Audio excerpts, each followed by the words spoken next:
Get you out. I'm stuck. I rolled a 2, so that means I got a 4. Got a 4. All right.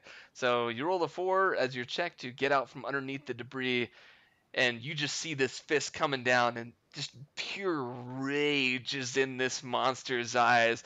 He comes down and just shatters that debris. Fist comes down through the debris onto your stomach, and just blood almost just erupts from you, and 3 damage is taken. Oh, Jesus. Is there like any smoke or anything like because of the debris? How much force he hit? Yeah, oh yeah, it's just kind of shattered everything. There's debris everywhere. People are screaming and running, and there's a lot going on here.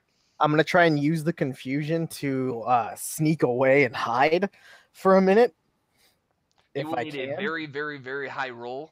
You will need an 18 plus, considering his fist is basically right on top of you or lifting up to ready for another attack. Well, I rolled a 16, and since this is I'm trying to not be detected, Yep, so I have a 18. let me see, 16 plus 7. Nice, nice. Yeah. So I'm at 23. As soon as his fist comes up, it's almost like you can detect that there's just something perfectly sized next to you, and you just pull it over you at that exact moment. So when his fist comes up, he looks down and he's expecting to see you there, and he's almost dumbfounded. Just, doesn't even see you there. He's just kind of just Yeah. baffled, like, what? All right. So I'm So gonna, not so not realizing the bell car is, disappeared.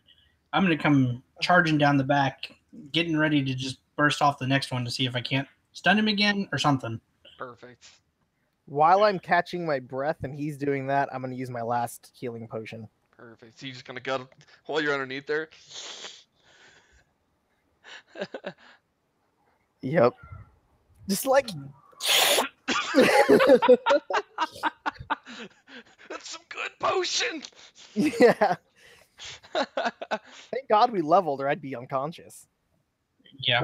or dead. If we're at 0, are we dead, or are we unconscious and we have to get to like -5 to die or something? You Like don't that? know yet because you haven't spoken to anyone who has reached 0. It's true. We haven't. So you could find out if you want. Perfect. All right. And Pat, you know your luck roll. All right. Let's see. Luck roll +6 is going to be a 20 again. Nice. As soon as you feel it coming, you feel the same burn of that tattoo, and the last of that tattoo is used up, but the same just shoots out of you, and it stuns him once more. But he's almost just so taken aback from it because he's so confused that his prey was right from him and then suddenly gone. He's just utter confusion because he gets hit from the back too by you, or he's just sitting there like kind of like just kind of like just sitting there just kind of like And then we attack for a 13. Perfect. And your sword connects into him at that point, and blood just basically gushes from his wound, but you can tell that the buffering that he had with these bodies on top are really making a huge difference as to how durable he is. And obviously, this is a strong cruncher. He has lived for a long time. He's not going down without a fight. I rolled an 11 for attack. Perfect.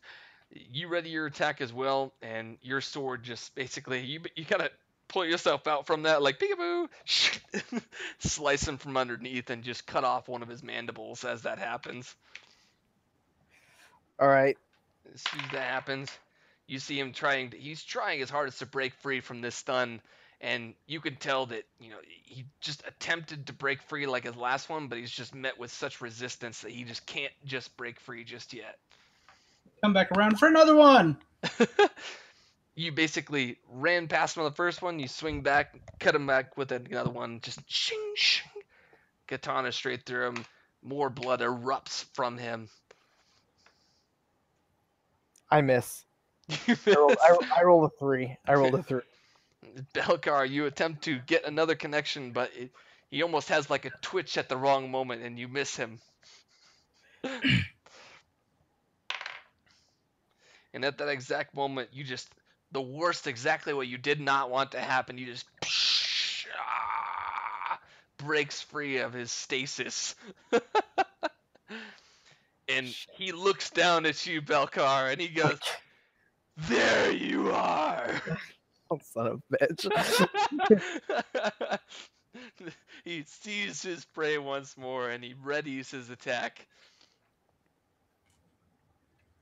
I'm going to. I have a let's see, a 13 to like kind of roll between his legs to try and like get out of line of sight. Perfect. As soon as that happens, you roll between his legs as his fist is coming down. You're like shoop, and you roll between his legs and out underneath, and you kind of like exit where Argast was behind him. Nice. And while he put his fist down on the ground, I'm just gonna stab him again Stab him again. with a 6. Perfect. You send off your attack, and initially you're like, "Oh, this doesn't look good," but the tip of it still stings across his flesh on his back, and another body falls from his backside and exposes some nice fresh flesh that you can see on him, and blood just starts to drop and ooze down his back. And you can tell that things are really starting to work here. Belcar, that spot right there. Aim. Fuck. I got a 1. Not this time. Not this time. Okay. As soon as you are readying your attack for him, you're basically leaping from kind of like a Spartan, just trying to come down on like a Brad Pitt style, you know. And you don't even know how, but your hand kind of like twitches at that last moment, and it just connects with the hilt instead, and you can tell it's more like a "who threw that pebble?" Yeah. Immediately. At least I held on to my sword though. Yeah.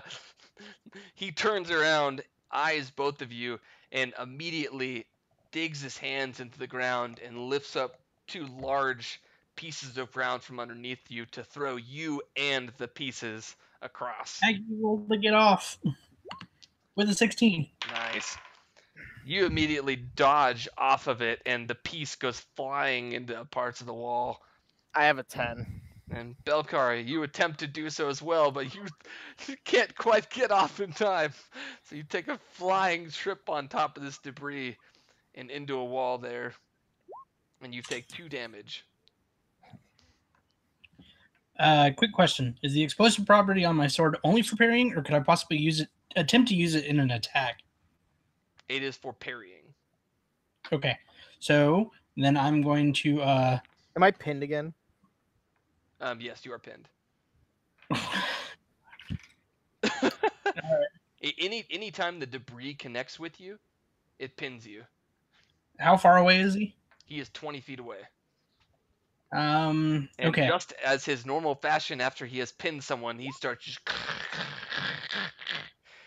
basically just sprinting at him. Well, as he's running past me, I'm going to try to hop an arm up to get him in the fresh spot that we just opened up. So do I need to do anything special for that, or just a regular attack roll? You would need to go ahead and do a. I'm sorry. Which one are you trying to do now?